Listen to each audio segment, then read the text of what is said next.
Бурхан газар дээр ирэх үедээ энэ дэлхийх биш байсан. Дэлхийн ертөнцөөс таашаал авахын тулд би махбаттай болоогүй.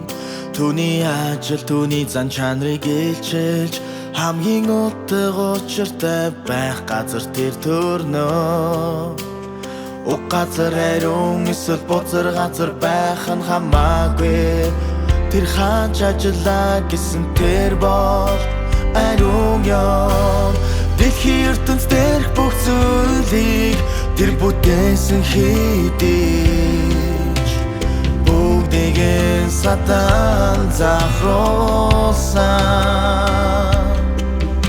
Гэсэн ч бүх зүйл түүнд харьяалагддаг хэвээр байгаа. Тэдгээр нь бүх түүний гарт байдаг.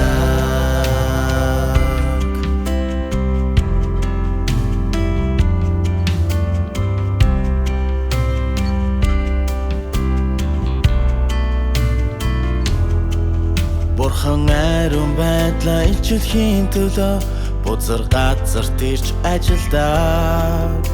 Тэр үнийг өөрийн ажлын төлөө хийдэг. Өөрөөр хэлбэл тэрийн хүү бузар газрын хүмүүсийг аврахын төлөө ийм ажил хийхдээ асар их доромжлолыг төвчтэй.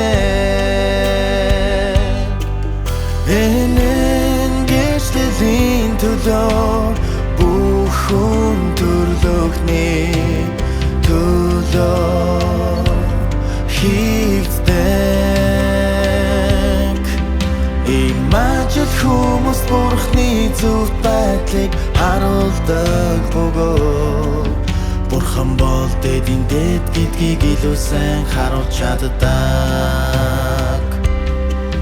Бусдыг басамжилдаг бүлэг дорд хүмүүсийг аврах аварлаас түүний агуу шулуун шудраг байдал яг таг харагддаг.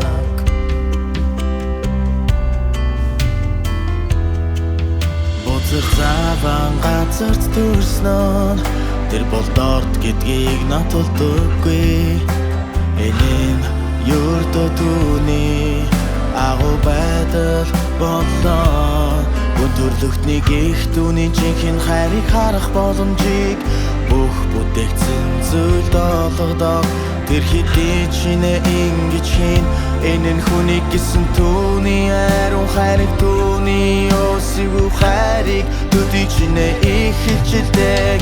Нэг үслийн эренгүүд Есүс нүгэлт нүдтэй хам амьдарч байсны адилаар Бурхан бузар газар төрсөн хэдийч бузар заван байдлаар дөрвөн хүмүүстэй амьдардаг хэдийч тэр бол ариун агаад зөвхт түүний бүх хил ажил бүх хүн төрлөختний оршин тогтнолын төлөө хийгддэг болсон. Энэ бүхэн хүн төрлөختний агуу авралын төлөө байдаг болсон. Энэ бүхэн хүн төрлөختний агуу авралын төлөө байдаг болсон.